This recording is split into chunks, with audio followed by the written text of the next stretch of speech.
Abonnez-vous et n'hésitez pas non plus à liker la vidéo et d'activer la cloche de notification. Voilà, comme ça, c'est parti.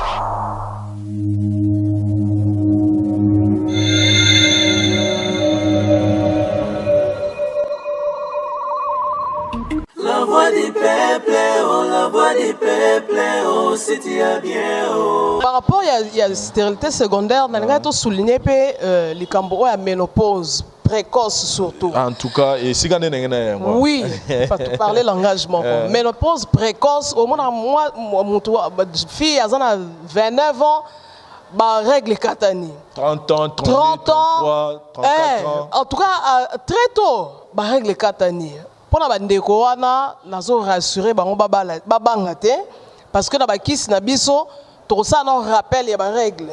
To pesa et traitement o esa ki ba menstruation na ezongi et puis to bandiko activer siko ko bota na ye. Donc pour na baso bazana bazo désirer ko bota lisusu bazana na ba 30 ans et que ba informer bango ki ba koti ménopause. Donc va se rassurer que la bango. Et puis, de toute façon, problème à ménopause c'est révolu. Vincent Tolandeli, moi, elle avait 57 ans, à Boti. 63 ans à Boti. Donc, tant que moi, si à réglé, il y a une possibilité, il y a ça là que Abota.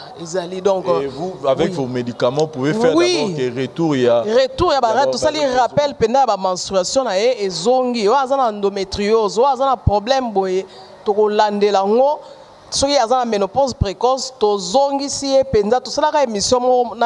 on peut avoir beaucoup d'argent, beaucoup de privilèges dans la vie, mais ceux qui santé, la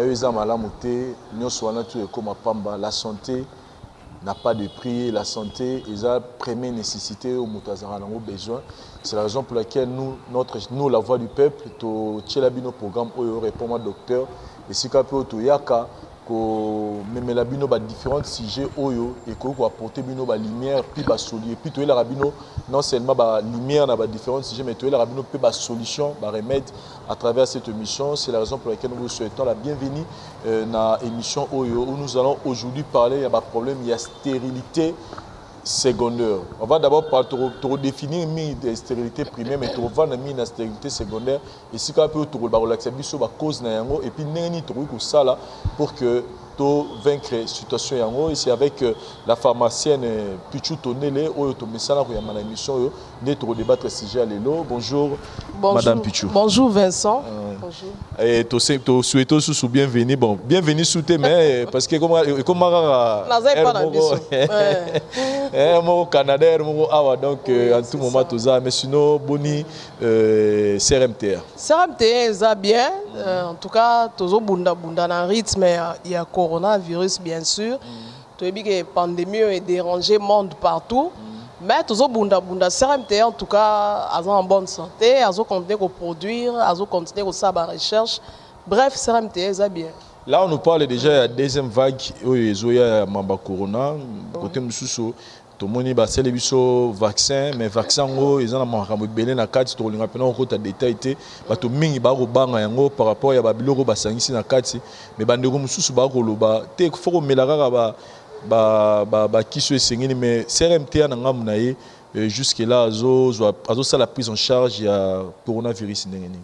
CRMTA nde ba émission to salaka mbalo eleki contre coronavirus to na produit na biso Sensifos na Diazolex au tozo ko associé en fait ezaki simoro ya malaria oyo de fin papa na biso pharmacien Tondele atikaka mais siko tozo traiter nango na malaria na corona et puis to saleli pomade oyo ya Diazolex to sala matite solo ils ont aidé pendant à détruire virus wana. Donc na niveau ya Congo et na niveau international pe bandeko ba ebi États-Unis, Canada, partout en Europe bazo la Sensifos na Diazolex contre corona. Et na yoka qui peut en disposition à la population quinoise et puis congolaise en général ba biloko ko permettre pour se désinfecter tout ça ba ni ba gel désinfectant hydroalcoolique tout ça là qui en opé tout qu'on est reproduire en haut ba bazana besoin en haut ba ko tout fois recommander et ça une manière il y a biso CRMTA tout ça la riposte na pandémie au réseau dérangé monde. Voilà. Ouais. Et eza na bandeko mosusu pe batali biso lelo o non ba mona yote ba ebiote tozolo ba CRMT ezali nini et puis madame Pichu Tondele tant de base pharmacienne sur rosela biso moins bref résumé à oyo bozali pour na public ezota la biso. OK, madame Pichu Tondele eza pharmacienne ya formation na landi formation na pharmaceutique awa na université à Kinshasa na iniki na faculté à sciences pharmaceutiques. Et puis dans sali ba étude mususu libanda ya mboka entre autres na Canada na Marien Ngouabi pendant lobela rango pe mingi te na université Marien Ngouabi na sala idée na transformation agro ressources na Canada na yo ba formation il y a transformation des agro ressources les sous na ba préparation ba cosmétique thérapeutique naturelle na yo ba formation il y a aromathérapie qu'on traiter à partir il y a ba plantes où elles riches na ba huile essentielle. Et puis, dans seulement formation belé, dans CRMTA, dans la pharmacienne chargée, il y a recherche et projet. Tout ce qui est recherche, tout ce qui est projet, tout ce qui est OESA qui s'y a sika, dans CRMTA, on a chargé à côté sango, rôle on a joué dans CRMTA, on a préparé ici. CRMTA est un laboratoire. On dégager le beau nom à Singa, voilà. OK. CRMTA est un laboratoire pharmaceutique et ils produisent ici à partir de banzete, nabiso ya bokoko. Donc ils ont banzete à Congo, banzete Afrique. Oh, nous sommes plantes médicinales, CRMTA a la kisi na. Et je vous rappelle na bande gomi bazali banda kisi parce que à tous les banda kisi to bengi meamicine et zali kiso ba to belé ba basaleli yango pour na mbetali ba levier même pour na bana même pour na mikolo donc bango ne batu baza responsable ya fabrication yango et là maintenant toyé lelo kolobela masole tali stérilité et à la côté à Bassi et à la côté à Mibali tant to lobi stérilité zali nini et avant to kota ba détail mususu.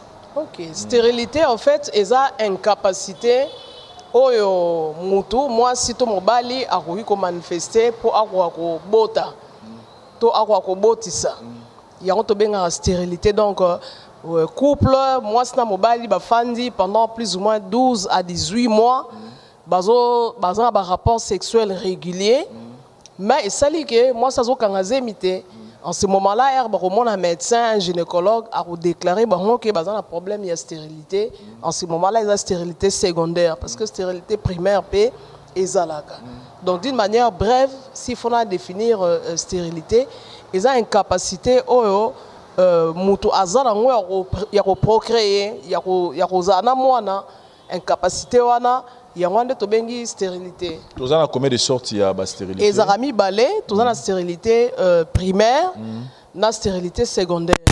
Stérilité primaire wana eza mutu eza inné to ba eza inné donc mutu abota minango. Soit eza dû soit na une malformation moko boye en tout cas abota mandengo wana. Et sali que akwa ko bota te. Bon wana po mutu abota eza miracle ya Nzambe kaka ndenge to lobaki.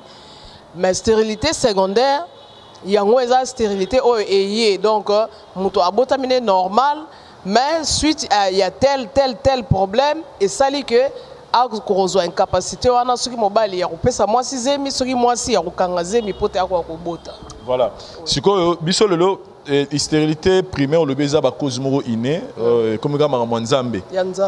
Car tout est possible à celui qui croit, mais stérilité secondaire au lobby ezana ba cause c'est-à-dire ezaka te mutu alamuki ka boye non ezana cause moko to sala ke mutu abota te c'est ça ezala côté à mwasi ezala côté mobile est-ce que koko énumérer biso ba différentes causes parce que eza yango ndesika oyo tozo linga to découvrir makasi pona ko pesa ba to message à malamu nini ko sala na mwasi na mobali abotate na kao eza stérilité secondaire. OK, na cas stérilité secondaire et pas mwasi par exemple toza ba cause ebele na kotanga ba infection due à la maladie sexuellement transmissible autobengi ba MST par exemple mutu sora beli maladie ndeti gonorrhée sora beli ni noeza ba chlamydia obeli yango et que prise en charge eza penda ya malamu te prise en charge c'est-à-dire olandeli penda ngo bien te traitement na yo o moni médecin te pas comme lo antibiotique o eza approprié pour ko boma microbe wana et ça la que à la longue on dirait zo bokola yango ti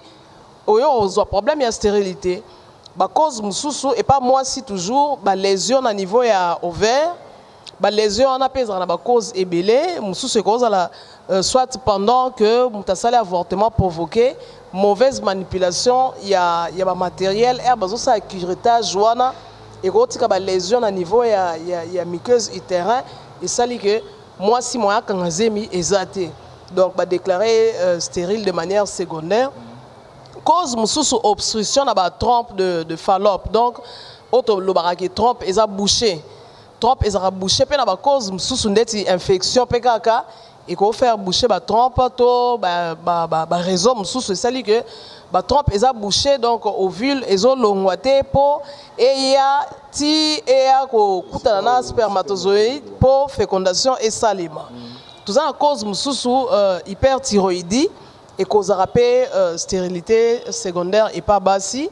endométriose p ils a une cause il y a stérilité secondaire en tout cas ba cause eza ebelé si faut tanga nyonso awa eza ebelé na mekai ko tchango sur papier ba syndrome ya ba ovaire polycystique c'est-à-dire na niveau ya ba ovaire tout ça ba kyste ebelé au monde ba jeune fille to même ba maman mikolo est comme presque mode to ko loba ba tu ming ba na problème ba kyste d'ovaire za fibrome za ba myome dû na ba alimentation pe biloko to zo lia ezo causer biso yango présence de fibrome na auto lobango cicatrice na niveau ya utérus dit na ba grossesse ba IVG hein, ba avortement provoqué mal employé tout ça ba infection congénitale na auto ko citer ngo ba exercice physique trop intense ba so ba sala ndeti théophilie o ba sala ba sport ya makasi bazala rappel sujet il y a ba stérilité secondaire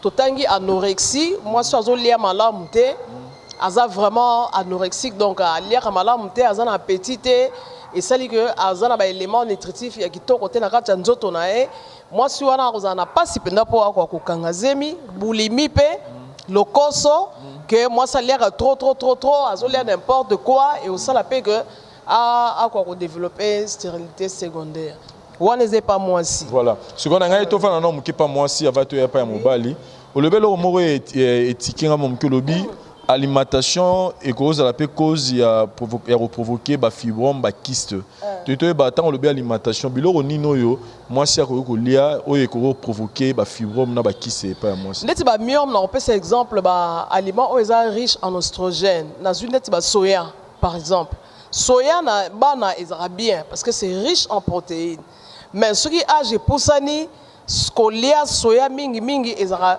au moins na à la longue à développer net ba myome à développer ba fibrome pour fibrome myome c'est la même chose à développer en haut hygiène de vie malsaine aussi ndeti moi si o aza alcoolique par exemple amelara masanga trop à tel point que comme il alcoolique déclaré moi si on a pas développer stérilité moi si mususu o aza que afimara mingi tout le temps aza cigarette tout le temps azo fumer ba titi makasi ba cannabis tout ça là ba diamba moi si on a développer stérilité secondaire dans le cadre de l'alimentation ba aliment est trop gras ndeti ba otobenga ba madendo par exemple so lia kango trop eza ba biloko moko ba injecteur rapport dendo na ko lambangu ba injecteur bango ba biloko et ba biloko wana na cuisson et si la rambala moko tekele ozo tumba dendo et kufi mbala moko ba hormone wana et ko yape et kota en compétition na ba hormone no ya nzoto et sali que o ko développer stérilité secondaire. OK et là on se place sur le bagolobi ovaire azoko ko commenter sika oyo ovule pardon azoko ko commenter na trompe et sika oyo ba kutana na sperme. Ovule neti trompe so za bouché.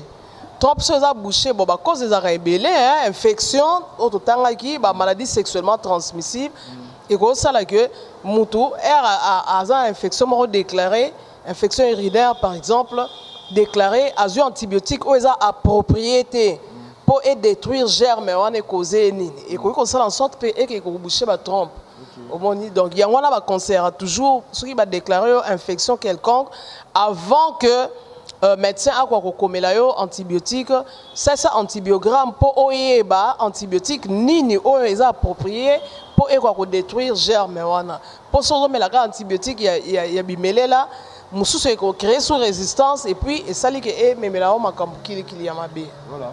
Ouais. Donc là, il y a beaucoup de causes. Ceux qui posent la question sur retour par rapport à la cause, je pense que numéro na pharmacien les a affiché au bas de l'écran. Donc comme on a bobenga, le numéro on a pour la question par rapport il y a au besoin na étali stérilité secondaire, kozanga kubota et pas ya moisi. To est-ce que pas mibali ba raison cause la ni. Et pas mibali to bandeli ba infection ba maladie sexuellement transmissible. Place munene na. Il faut vraiment veiller nango parce que une négligence et infection que à ça l'infection urinaire a ba na lingala to ba ke ba monena microbe par exemple que à l'année traitement bien té à la longue à développer stérilité secondaire au monde il créer les problèmes à ce qu'on a bota le souté azospermie ou les absence totale il y a spermatozoïde lors il y a rapport sexuel il y a l'air mobile azo éjaculé que a éjaculé ne l'oroté et l'autre côté pendant donc moi insignifiant coûte même pas donc monsieur ça pendant rien donc si quoi spermatozoïde et ça baigné na kata ba sperme wana yo so sperme ezate ozana azospermie donc au robot ça moi cité mususu ezali oligospermie ozana nombre inférieur il y a ba spermatozoïde o eza il y a qualité moko ya kitoko donc il commence à la paix au quoi développer infection au développer stérilité secondaire et pas mbali cause mususu eza cas hémorroïde autolobélara chaque fois parce que hémorroïdes sont traités bien et ont évolué dans l'asthénie sexuelle, ont développé différentes formes. Il y a asthénie sexuelle, tout le temps éjaculation précoce, dysfonctionnement érectile, absence à libido, tout ça là et au ça là que au Kakobot ça moi cité mususu eza autobengi tératospermie, voilà tératospermie eza mobile azo produire nombre moro élevé à spermatozoïdes mais eza spermatozoïdes mo eza normaux eza na forme normale te msu mikile katana msu nini et sali que au robot ça moi si normalement te na tangika hémorroïde na tangika infection en tout cas na cas d'infection il faut vraiment veiller parce que c'est la cause principale il y a Nini Rosala par rapport et Rosala qui est mobile a développé problème à térastostémie c'est-à-dire nos lobby azo produit ne ba super mais ba super moko tout le ba invalide en tout cas jusque là cause est vraiment bien connue il y a on a trop continuer aux ba recherche pour to ba elongo na ba sexologue to ko ba comment ça ba kamoko rare ça ba kamoko très rare que à produire un spermatozoïde mais ils ont toujours la qualité bien en grand nombre en plus mais heureusement le traitement ils ont et comme ça là que au quoi corriger l'eau voilà chers amis téléspectateurs je pense que tozo landa matéa tozo landa tozo soit connaissance il y a différents problèmes au tozo nango c'est bien bon koye ba cause nyonso yo tangeli biso mais ba ndeko ba kotala biso ba bazana posa ba bota ils ont la moisi, ils ont la mobali, ils ont la couple belé, ils ont la problème wana.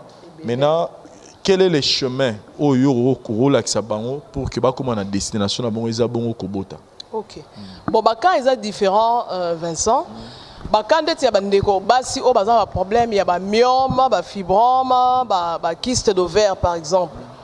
To soumettre à bango na traitement to bandana nous na kosenga ndeko mwasi akwa komona médecin gynécologue basala échographie pour nous assurer que réellement azan problème à myome na niveau ya nini est-ce que ça moko est-ce que ça est belé azan problème à kyste na niveau ovaire azan soit azan trompe bouchée et wana à partir ya kyste na biso otoza nango tropé ça est traitement des zinginalise par exemple et traitera hémorroïde interne et externe mais ils ont débouché par la trompe et pas banabasi ils ont régularisé le cycle na bango ils ont joué mon rôle et belé na niveau donc zinginalise oyo oui il y a suppositoire na comprimé en fait indication principale au moins na banzete laboratoire pharmaceutique et azo ça kisi on peut sa indication principale ya kisi ils ont anti-hémorroïdaire mais na kata nzete le quoi CRMTA ndé na loba toujours azwaka nzete dans son entièreté tout ça il a ba feuille ba écorce tout ça il a ba racine alors chaque partie ya nzete azana rôle moko to maladie moko azo traiter ce qui fait que avantage au tozwaka que au moins kisi moko et au traiter ba maladie moins ébélé wana ka ba ndeko baza un problème à trompe bouchée ba baza ba myome ba kyste toza na méamycine ovule o to sali na ba tisane oyo muta rolanda traitement méamycine ovule na ba tisane wana ezo aider muto akwa ko résorber ba myome ngo donc au lieu que ba sala yo opération parce que opération ça rappelle garantie te myome e ko konda e kondi ti elimwe. Vous avez déjà des cas où... Et belé, on a beaucoup de témoignages. Que Azaki n'a myome et belé, à l'année traitement, on a un éto PCLIE qui va myome et sili et puis à concevoir beau type bazali. Bana au bazar que à partir du traitement au bazar et na kota bande kwa mibali ba au bazar na problème il y a asthénie sexuelle qui a développé du fonctionnement érectile, éjaculation précoce.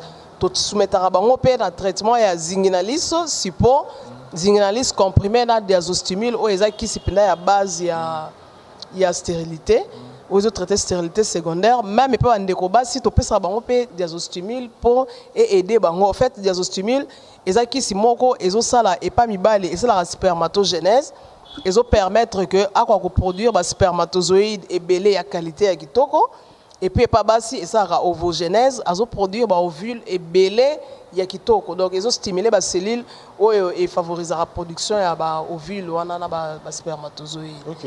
Ouais. Et sikoyo vous êtes tantôt Kinshasa, tantôt Canada. Comment vous salara siko parce que on doit ta les belé. Comment vous faites pour faire cette prise en charge des loin na bateau bazan misika mutu mo en France, en Belgique, na Cameroun, nous Côte d'Ivoire partout peut se retrouver. Okay. Comment vous faites maintenant pour la prise en charge ya baka parce que ça baka au fond là.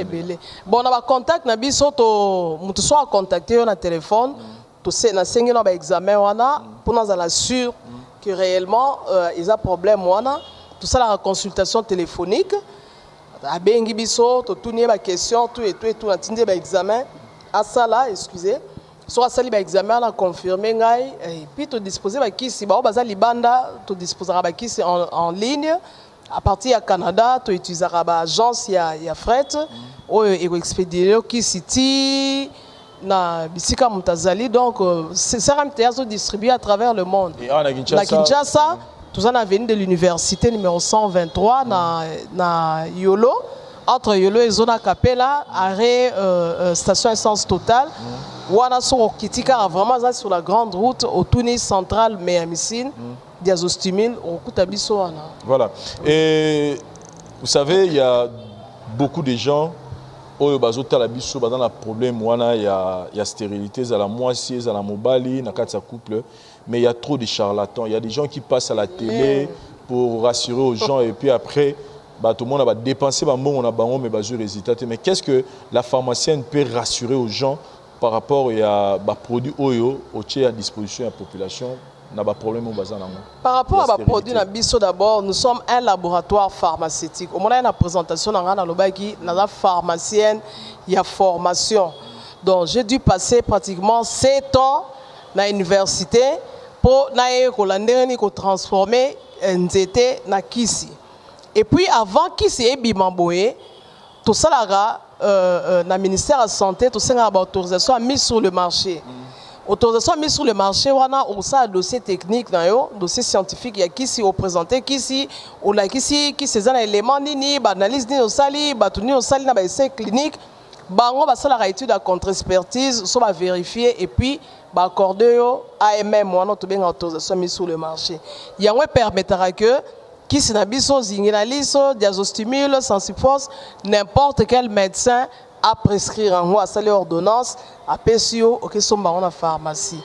Différence nabiso na ba tradi nous étions médecin au commandote en tout cas au commandote déjà à ce niveau là les gens doivent se rassurer que il y a du sérieux donc bazana affaire il y a ba professionnel il y a santé to eza blague té ko sala kisi ba eza ba kisi musu sala 5 ans avant ebima il y a recherche 5 ans après boye ko lancer kisi wana.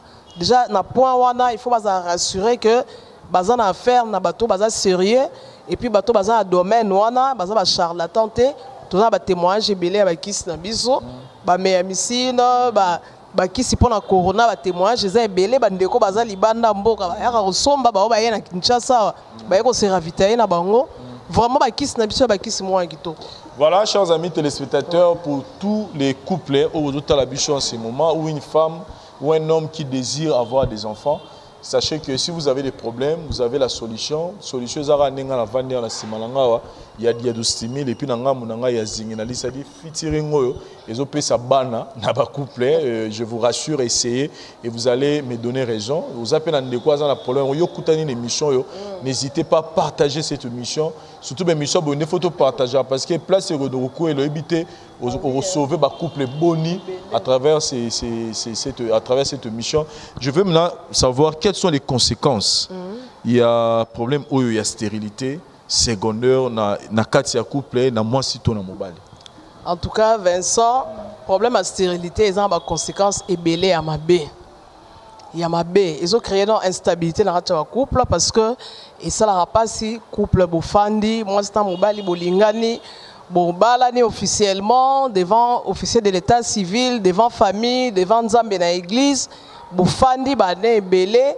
Après plusieurs tentatives, une année, 2 ans, 3 ans, 4 ans, 5 ans, bozo luka mwana bozo zo mwana te et créer instabilité dans notre couple.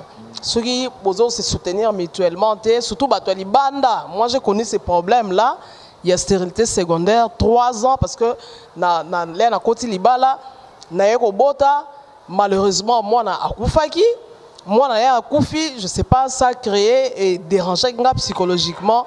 J'ai manifesté une stérilité secondaire il y a 3 ans pratiquement. Donc, ceux qui n'ont pas télé dans les Cambo, c'est parce que je sais, c'est que les dames surtout ressentent dans les Cambongo.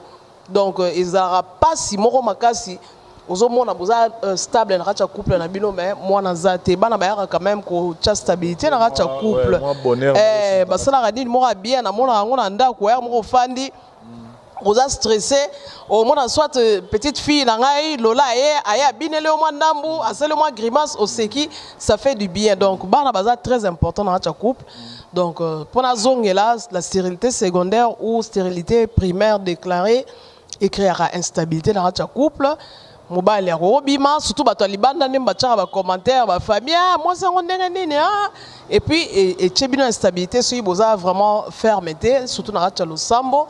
Écrire à infidélité, mobile makobima, que n'a que tenté dans ailleurs, peut-être que cause, parce que mingi ba incriminer moi si hein, mais mingi, oui mingi moi si n'a incriminé, mais dans tout ça peut-être ça mobile il a un problème asthénie sexuelle, peut-être c'est au moins mon kepeka, moi dysfonctionnement érectile et ça que et a créé problème dans notre couple.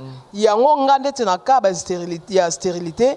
Na landela toujours en couple pour être rassuré que même si on va le bique ngana sita bota na ngai nazala mona déjà na bota non c'est pas rassurant parce que imperfection est groya après avoir ko bota peut-être ça qui ba infection après ko bota mona wana et mais mieux la stérilité donc na traitera toujours en couple na lobby ils ont créé instabilité dans le couple ba infidélité ba divorce leur couple bokabwani et ça malamu te ba o ezaki basi ba mibotela ki peut-être bana wana ba rose la paix désorienté tout le monde a chèque bazo bima en tout cas ils ont brisé ba couple voilà. Ils ont brisé ba couple et belé voilà pourquoi toujours sa télé pour traiter les cambo oyo et nzamba permettre que batumi balé ba sangana ba balana c'est que ça volonté na e or na union nzambe et le moment qui toko fait bimara ba tout faut ba bota parce que ça souhait nzambe voilà pourquoi CRMTA aillé pour résoudre le problème. Voilà. Oui. Merci beaucoup. Je pense que notre pharmacien a tellement clair l'explication n'a démontré les conséquences pour ne pas arriver à ce niveau. Il y a des conséquences. Il a encore grand temps. Solution. Problème est à qui solution est mais la solution est là avec Zinginalis, avec Diazostimil. Contactez la pharmacienne à numéro Touchénassé. Et vous aurez tous les détails qu'il faut pour que vous retrouviez solution. Mais à part le retour Vincent, par rapport il y a stérilité secondaire, on a souligné que les Cambodgiens à ménopause précoce surtout. En tout cas, et si vous avez oui, pas parler l'engagement. Ménopause précoce, au moins moi, fille à 29 ans. Bah, règle katani 30 ans, 32, 33, 34 ans. En tout cas, très tôt, bah, règle katani. Pour la bandeko wana, nazo rassurer bango babanga te parce que na bakisi na biso to ça non rappel ya ba règle. topesa ye traitement oyo esalaki ye menstruation na ye ezongi et puis tobandi koactive sikoyo kobota na ye. Donc mpona baso bazodésire kobota lisusu baza na ba 30 et que informa bango ke bakoti ménopause. Donc va se rassurer que tolandela bango et puis de toute façon problème à ménopause aussi révolu. Vincent Tolandeli, moi si elle avait 57 ans à Boti, 63 ans à Boti. Donc tant que moi si azo réglé, il y a une possibilité, il y a ça là que abota ezali donc et vous avec vos médicaments vous pouvez faire d'abord que retour il y a tout ça les rappelle pendant la menstruation na e ezongi o azana endométriose o azana problème boye to landela ngo soki azana ménopause précoce to zongi si e penza tout ça la émission na yo awa na madame Passy ekala o asalaka 19 ans il y a ménopause précoce ah je sais que non bien 19 ans yekuta yebaki nete a se traiter ki neka pour na hémorroïde mais zinginali c'est ça en sorte que à quoi répondre ma menstruation na ti lelo. Très bien. Donc banzete est tellement efficace de toute façon même libanda mboka sokotali et babindele kuna bazongela na bango banzete. Les gens ont compris que avec les plantes médicinales solution dans on cas bien. Tu as rendu tout disponible nous avons ça chanyo sur la disposition na biso voilà. Donc nzete za na tina lango. Tina lango même ba matiti o tozo négliger awa ezana papa moko papa Mangalibi a ebi tellement banzete jour musu to ça en sorte que tout ça l'émission na ye jour musu alaki singa ba matiti mo to négliger kaka que oyo traitera maladie boy oyo traitera maladie boy je me suis dit ah en tout cas nzamba za a merveilleux nyonso nzamba cha na disposition na biso eza important la vie. Oui. Namoni cosmétique ezali awa à part ba médicaments surtout lobeli awa mais namoni pe côté pe cosmétique ezali et né na lobaki ezana bato pe balimba liboso ba découvrir yo to peut-être ba comprendre ki bien té côté cosmétique boche nini na disposition ya population. Côté cosmétique to na d'ici cosmétique enrichi au collagène où ils ont traité ba tampon, ba tache, ba problème ya peau, ba poche, ba ride, ba cerne, tout ça sérum nango, tout ça d'ici gel. Donc si on t'a dit 6 ans longue aux arabes. Ah comme gel, ça il y a un to benga crème anti-âge, dans rozon a penza qui a na tampon et baby c'est poso, a rozon a poso kitoko et puis a zongi gel. Donc ba ride non soné longue, sérum nango ezali, tout ça d'ici gel douche. La salle n'a pas été kosukola nzoto vraiment donc moi la poso pende comme très doux tout ça à base de concombre tout ça la crème d'ici réparateur oyo ezobongisa poso bato bazana ba acné ba bouton azana ba problème ka mabe ya peau et rebongisa poso na yo et lelo na poto ba bon pas ka poto to même qui chasse lelo bato mi ba umbo se fier na ba benga oni ba mascara. Et là, maquillage. Fond de teint. Ah. C'est fier na ba fond de teint pour na robomba ba perfection ya peau. Mais ça fond de teint conseil là occasionnellement oui chaque jour ils ont mabé parce que et quoi sécher pour cela yo. Mabé conséquence c'est au ça en sorte que à la longue au monde a robimsa ba pli pour cela yo comme des mois froissé parce que chaque jour ils ont la fond de teint. Dans le bâtiment d'ici, sont sali d'ici na yo posona yo za lokwa o chefo de teint. Au moninga posona ils ont dirait na che make-up mais na che loroté. Pour ce ça vraiment ni maquillage na che juste crayon mais pour ce ça très bien.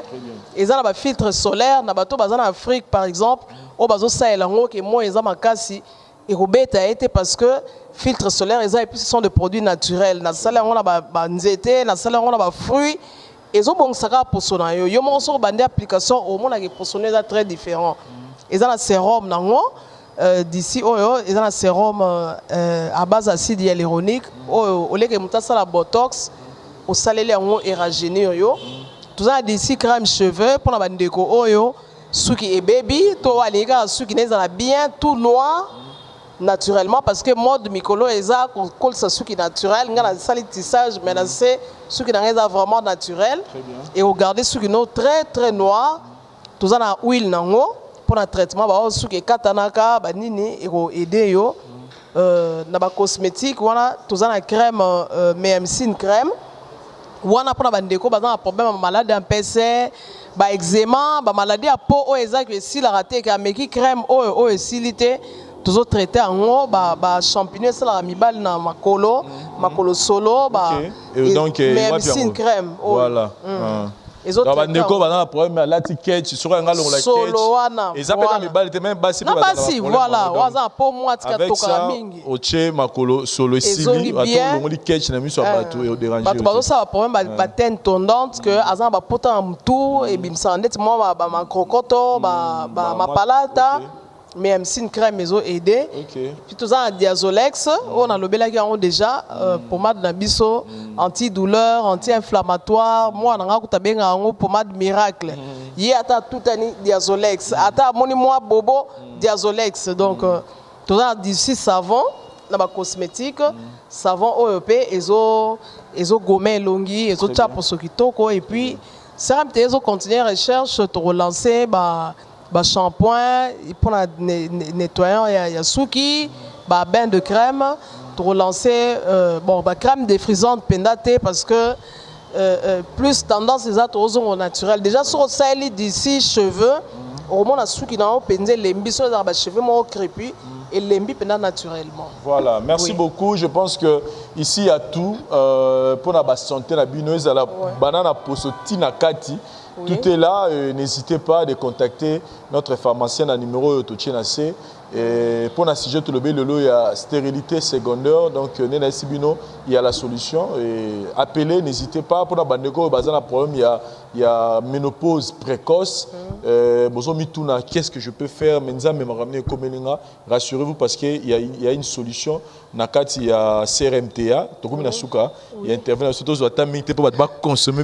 Oui, effectivement. Et message des années, il y a Souka et puis.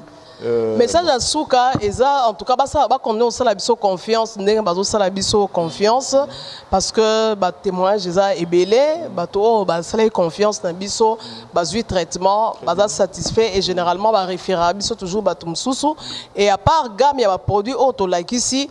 Tout ça rappelle ma préparation personnalisée. Peut-être que tu citais AWT, au CRMTA, pour résoudre. Solo là, total la suite, dans la mesure où ça, dans la collier qui s'y a mis sous, tous lancé bientôt. En tout cas, témoignage, j'ai appelé belé, ça hypertension à l'œil, glaucome, ou à mon ami sous flou, à mon ami mis sur ma belé na kati, collier ou un sunga pendant dans la huile en comboté, mais tout check à collier, il y a CRMTA. Qui s'est belé, qu'on a ça confiance au CRMTA et vous a toujours un service d'abino. Voilà. Merci beaucoup pour notre temps disposé parce que ça c'est plus que Kokabela Batumbo, on repère ça solution à problème bazanango. Merci na téléspectateurs nyonso vous avez été en l'émission Oyo répond moi docteur et je dis merci à l'équipe technique Nabiso, David Diwanté ça na prise de vue, Paro c'est ça au caméraman assuré et toute l'équipe de la Voix du Peuple pour Nabiso to sengi nabino pour partager l'émission et pour na rekomisa message voisin autour on ne sait jamais bon tourner le gros sauver na partager mission pour na biso to pesimbo te na abonner et les non abonnés à la Voix du Peuple continuer à aimer à commenter à partager nos émissions c'est l'unique moyen pour soutenir biso tout mon année prochainement différentes choses na biso merci bye merci.